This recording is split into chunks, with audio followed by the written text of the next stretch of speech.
Bismillahirrahmanirrahim. Assalamualaikum warahmatullahi wabarakatuh.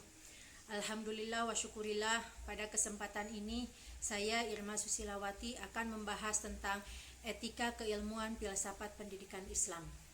Yang terhormat Bapak dosen pengampu mata kuliah filsafat pendidikan Islam serta rekan-rekan sekalian yang saya banggakan. Pengetahuan ilmiah adalah pengetahuan yang di dalam dirinya memiliki karakteristik kritis, rasional, logis, objektif, dan terbuka. Hal ini merupakan suatu keharusan bagi seorang ilmuwan untuk melakukannya. Namun, selain itu juga masalah yang mendasar yang dihadapi ilmuwan setelah ia membangun suatu bangunan yang kokoh kuat adalah masalah kegunaan ilmu bagi kehidupan manusia. Memang tak dapat disangkal bahwa ilmu telah membawa manusia ke arah perubahan yang cukup besar. Tetapi, dapatkah ilmu yang kokoh, kuat, dan mendasar itu menjadi penyelamat manusia, bukan sebaliknya? Disinilah letak tanggung jawab seorang ilmuwan. Pengembangan ilmu pengetahuan sebagai perwujudan aksiologi ilmu mengharuskan visi etik yang tepat untuk diaplikasikan. Manusia dengan ilmu pengetahuan akan mampu berbuat apa saja yang diinginkan. Namun, pertimbangannya tidak hanya pada apa yang dapat diperbuat oleh manusia. Yang lebih penting pada konteks ini adalah perlunya pertimbangan etik yang harus dilakukan dengan tujuan kebaikan manusia. Sebagai orang yang berpikir, filsafat sudah tentu. Ia memiliki pemikiran bagaikan dua sisi mata uang, baik dan buruk, sehingga dalam ilmu filsafat dikenal nama etika, yakni aturan untuk membedakan baik dan buruk.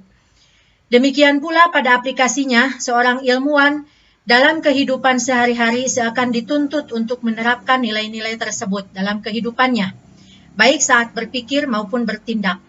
Dalam sebuah riwayat dikatakan, al-adabu fauqal ilmi, atau adab itu lebih tinggi daripada ilmu. Pendidikan sebagai pendidikan yang didasari pengembangan akal dan wahyu adalah kombinasi pendidikan yang istimewa. Dalam filsafat, selain hal-hal yang termasuk dalam ontologi dan epistemologi, terdapat pembahasan yang lebih tinggi, yaitu aksiologi.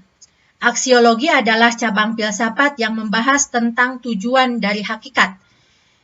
Jika dihubungkan dengan pendidikan Islam, maka dibahas tentang tujuan dari hakikat pendidikan Islam. Di antara hal-hal yang dibahas dalam aksiologi adalah etika, khususnya etika keilmuan. Etika membahas tentang nilai suatu, tentang benar dan salahnya, baik dan tidaknya.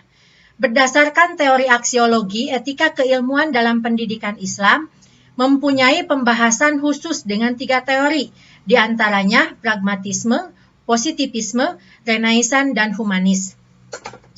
Atas dasar itulah, yang akan dibahas pada kesempatan ini adalah yang pertama pengertian etika, kemudian klasifikasi etika, pengertian moral, konsep pragmatisme dalam etika filsafat pendidikan Islam, konsep positivisme dalam etika filsafat pendidikan Islam, kemudian etika keilmuan zaman Renaisan dan humanis, dan yang terakhir adalah hubungan etika dan ilmu pengetahuan. Selanjutnya marilah kita lihat satu persatu. Yang pertama, pengertian etika. Ada berbagai pengertian dari etika. Yang pertama, etika dilihat dari segi kalimatnya berasal dari ethos yang berarti adat atau istiadat. Adat yang berarti adat istiadat. Kemudian yang kedua, etika juga diartikan sebagai ilmu pengetahuan tentang asas-asas akhlak atau moral. Dan yang ketiga, etika adalah ilmu tentang apa yang baik dan apa yang buruk, dan tentang hak dan kewajiban moral atau akhlak. Kemudian yang keempat, kumpulan asas atau nilai yang berkenaan dengan akhlak. Dan yang terakhir ada juga yang mendefinisikan etika adalah nilai mengenai benar dan salah yang dianut suatu golongan atau masyarakat.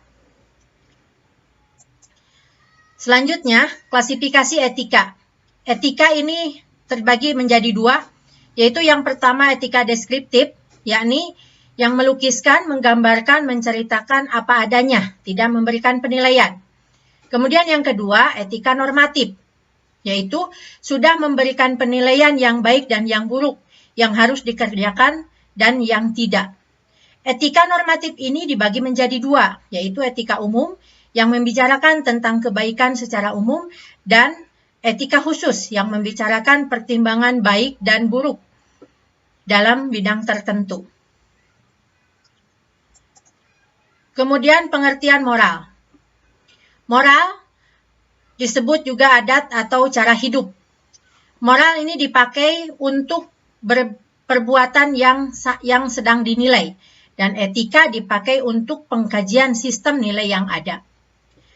Ajaran moral ini merupakan ajaran, wejangan, peraturan, lisan atau tulisan tentang bagaimana manusia harus hidup dan bertindak agar ia menjadi manusia yang baik. Selanjutnya akan membahas tentang konsep pragmatisme dalam etika filsafat pendidikan Islam. Pragmatisme adalah aliran filsafat yang mengajarkan bahwa yang benar adalah segala sesuatu yang membuktikan dirinya sebagai benar dengan melihat kepada akibat-akibat atau hasilnya yang bermanfaat secara praktis.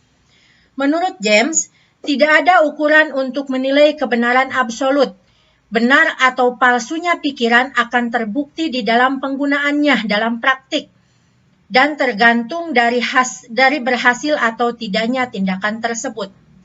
Menurut John Dewey, tugas filsafat adalah memberikan pengarahan bagi perbuatan nyata, sesuatu yang realitas. Filsafat tidak boleh larut dalam pemikiran-pemikiran metafisis yang kurang praktis. Pragmatisme menjelaskan bahwa pendidikan Islam diberikan kepada anak didik agar memiliki keahlian duniawi dan ukhrawi.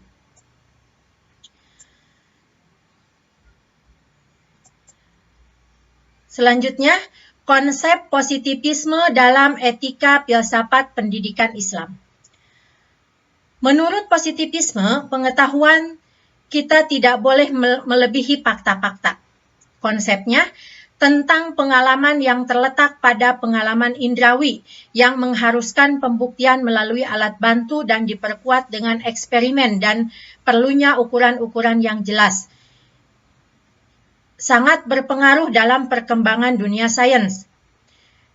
Etika keilmuan yang dibangun oleh filsafat pendidikan Islam tidak menganut paham positivisme, meskipun mengenal kebenaran yang menggunakan paham tersebut dalam Islam. Kebenaran yang hakiki hanya kebenaran Tuhan. Selain kebenaran Tuhan hanyalah kebenaran yang nisbi.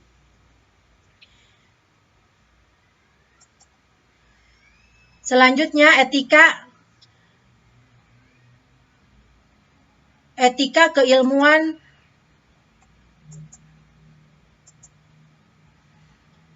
pada zaman Renaissance dan humanisme.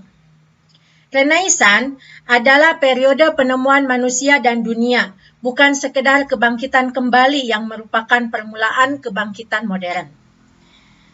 Sedangkan humanisme pandangan bahwa manusia mampu mengatur dunia dan dirinya. Pada abad pertengahan, manusia kurang dihargai sebagai manusia. Kebenaran diukur berdasarkan ukuran dari gereja atau Kristen, bukan menurut ukuran yang dibuat manusia. Etika keilmuan yang dibangun di atas dasar humanisme adalah etika materialisme, karena sesungguhnya manusia adalah materi. Karena manusia akan berakhir sebagaimana benda yang lain. Hanya keberakhiran materi yang merupakan perubahan abadi. Selanjutnya, etika keilmuan yang harus dibangun dalam perspektif pendidikan Islam. Yang pertama, semua ilmu bersumber dari Allah Subhanahu wa Ta'ala, karena Allah Rabbul Alamin. Yang kedua, semua ilmu wajib digali dan dicari sebanyak mungkin, karena Islam mewajibkan mencari ilmu sejak manusia dari buayan hingga ke liang lahat. Sabda Rasulullah Shallallahu Alaihi Wasallam, "Utlubul ilma minal mahdi ilal lahdi," yang artinya tuntutlah ilmu mulai dari buayan hingga liang lahat. Hadis riwayat Bukhari. Hadis yang lain menyebutkan, Man salaka tariqan yaltamisu bihi ilman sahalallahu lahu bihi tariqan ilal jannah. Yang artinya, barang siapa menempuh suatu jalan untuk menggapai ilmu, maka Allah memudahkan baginya jalan menuju surga. Hadis riwayat Muslim. Yang ketiga, setiap ilmu yang dimiliki sekecil apapun harus diamalkan dalam hidup. Dan yang keempat, setiap ilmu yang dimiliki harus menjadi cahaya yang menerangi kehidupan dan menolong orang-orang yang masih bodoh atau awam. Yang kelima, setiap ilmu yang dimiliki harus disebarkan dan dimanfaatkan untuk kepentingan umum. Firman Allah, "Qul hal yastawil ladzina ya'lamuna wal ladzina la ya'lamun, innama yatadakkaru ulul albab." Yang artinya, katakanlah, adakah sama orang-orang yang mengetahui dengan orang-orang yang tidak mengetahui? Sesungguhnya orang yang berakallah yang dapat menerima pelajaran. Quran Surat Az-Zumar ayat 9. Yang keenam, setiap ilmu yang dikembangkan harus mempermudah usaha manusia dalam mempertahankan kehidupannya dan tidak mendatangkan kemadharatan. Selanjutnya, hubungan etika dan ilmu pengetahuan. Etika dalam kajian filsafat merupakan bagian dari aksiologi, karena etika berbicara tentang tujuan yang hendak dicapai dari segala sesuatu. Etika memberikan batasan maupun standar yang mengatur pergaulan manusia di dalam kelompok sosialnya. Dalam mengembangkan ilmu pengetahuan digunakan untuk dimanfaatkan bagi sebesar-besarnya kemaslahatan manusia itu sendiri. Karena dalam penerapannya ilmu pengetahuan juga mempunyai akibat positif dan negatif, bahkan destruktif, maka diperlukan nilai atau norma untuk mengendalikannya.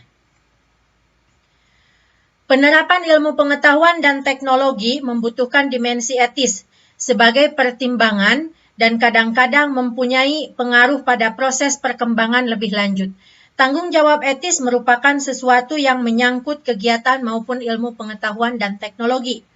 Ilmuwan dalam pengembangan ilmu pengetahuan dan teknologi harus memperhatikan, yang pertama, kodrat manusia atau martabat manusia. Yang kedua, menjaga keseimbangan ekosistem. Yang ketiga, bertanggung jawab kepada kepentingan umum. Dan yang keempat, bersifat universal. Kemajuan teknologi memerlukan kedewasaan manusia untuk mengerti mana yang layak dan yang tidak layak, yang buruk dan yang baik.